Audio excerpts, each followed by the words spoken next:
This video we're going to learn something new called percentage. Okay, you have seen this before perhaps somewhere. We have a number like 5 and following that you will have this sign. This sign stands for percentage. In this video we're going to see why we study percentage, why is it useful. So the first use of percentage is to compare quantities. When we have two quantities or more, sometimes it is not possible to simply compare them using the numbers. Let's look. We cannot compare them just by looking at the numbers. In my first test, I scored 6. In my second test, I scored 48. And in my third test, I scored 15. Which is the best? Well, it seems very obvious here. 48 is the best. Which is the worst? 6 is the worst. However, there's a problem. My first test was held out of 10 marks. My second was held out of 100 marks. And third was held out of 50 marks. Now, which is the best? Which is the worst? Now, we don't know. We cannot just by looking. This is 6 out of 10. This is 48. The number is biggest, but the amount of marks was also very high. And 15, again, we can't say anything. So we know from fractions one very simple thing that we can do is we can make the denominators common.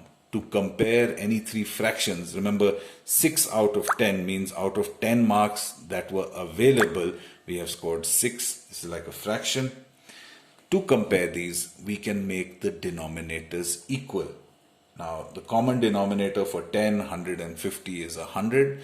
So let's begin with that. How will we make 10 into 100? By multiplying the denominator by 10. Therefore, we have to multiply the numerator by 10 also. So we convert it, we get 60 out of 100. 48 out of 100 remains the same. This will multiply the denominator and numerator by 2. So we will get 30 out of 100. Now all 3 out of 100. It's quite interesting. The highest marks I scored were the 6 out of 10. In fact, was the highest. 48 out of 100 was the second, and 30 out of 100 was the lowest. This means if everything is changed to 100 marks, this would have been 60 marks, this would have stayed 48 marks, and this would have been 30 marks. So everything is out of 100. 100 in Latin is called per cent. Centum. Cent means 100. Okay, century also has cent, means 100.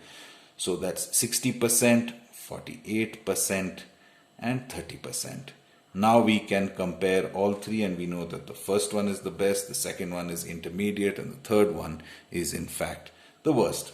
Sometimes we also might want to compare or talk about change. How much did something change? Now, let's say I have a little money today and I want to spend that money. Gold, if I take gold, I find out today that gold has become cheaper. Gold is cheaper today, sasta, by 1000 rupees a kilo. So I might want to buy gold today because it has become cheaper. You may have heard of the US dollar. Dollar is a currency. Like in India we have rupees. In the US they have the dollar. I might want to buy some dollars. Now $1, this is the symbol for dollar.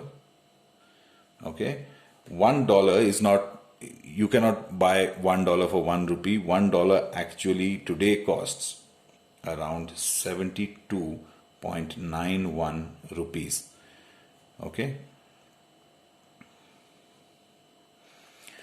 This means I have to give 72 rupees 91 paisa to buy a dollar. Now it turns out this is 15 paisa cheaper. Okay, this is 15 paisa cheaper, which means that yesterday it was 73 rupees 6 paisa. Okay, this is what it was This is what it was yesterday. So the dollar has also become cheaper. Gold has also become cheaper. Which one should I buy is the question. Now it seems obvious. This is 1000 rupees cheaper. And this is 15 paisa cheaper. So it seems that 1000 obviously is what we should go for. No, because the price of gold was 48 lakhs 33,000. This is what it was yesterday. And today it is 48 lakhs 32,000. This is the price of gold today. So I'm getting 1000 rupees. It's cheaper by 1000 rupees, but I have to spend 48 lakhs 33,000 to get 1000 rupees ka fayda. Now here I get only 15 paisa ka fayda, but that 15 paisa ka fayda is by spending only 73 rupees. बहुत कम पैसा खर्च के I get a large fayda. So which fayda is better? For that we have to look at what is the fayda on 100 rupees. ठीक है? If I buy 100 rupees का gold and 100 rupees का dollars, what is the fayda I get? So that is quite simple. You do it. I'm getting 1000 rupees on 48 lakhs 33,000. How much out of 100 rupees? We will learn this, how this works in another video. How much out of 100 rupees? So of course we know we can cancel we can divide by 10 above and below, divide by 10 above and below, divide by 10 above and below. What I'm getting is 100 upon 4,833. This is what I get over here. And when I look at this, this is about 0.02%. That means on 100 rupees, I will get 0.02 rupees, यानी 2 पैसे का profit, 2 पैसे का फायदा होगा मुझे. Okay, it will be 2 पैसा cheaper. 100 रुपए पे 2 पैसा सस्ता होगा gold. Now let's see the US dollar. It is 15 paise. 15 paise, if I write it in rupees, it is no rupees, 0.15 paisa, 15, divided by what was the old price, 73.06. 15 paisa cheaper on 73. 73 rupees pe 15 paise it cheaper. How much out of 100 rupees? Okay, how much out of 100 rupees? And when I calculate this, how to calculate this? So to remove this decimal, remember we can multiply this by 100. If we have to multiply this by 100, we have to multiply this also by 100. So what I'll get is, I'll get 15 upon 7306 into 100, which is equal to 1500 upon 7306, which is equal to 0.2%. Now, I don't know if you know, 0.2 is much bigger than 0.02. Okay, this means, remember this meant 2 paise ka profit. But 0.2 means 20 paise ka profit. It is the same as 0.20. Okay.